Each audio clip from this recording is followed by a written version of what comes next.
A 1920s extended and altered house like the one behind me is a perfect candidate for a building survey.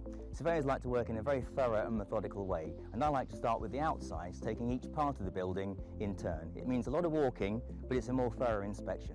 Let's get started.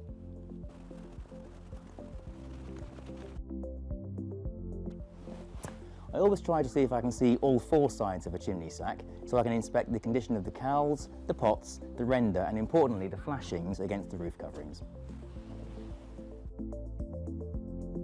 Flat roofs are always a very important part of a building to have a good look at. Try and get up as high as you possibly can, look down on the roof and check for any ponding or other problems that you might see.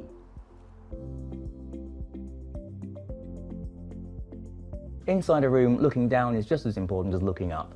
Check the floors for level to make sure they're nice and consistent, and also look for gaps under the skirting boards, which would give you an idea as to whether there might be a problem with the floor slab. Always check the ceiling, particularly around a chimney breast where there'll be flashings and a stack above and possibly some damp penetration.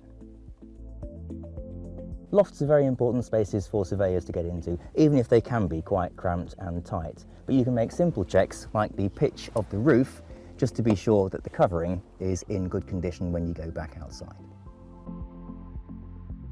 Windows are an important part of a building survey, and you want to be sure that all the windows do open and close securely. That's fine. Basements are also great places for surveyors to be. Get rid of all that wall plaster and wallpaper and you can really see what the building is made of. Here I'm checking for damp-proof coursing between blockwork and timber, and that these timbers are nice and dry.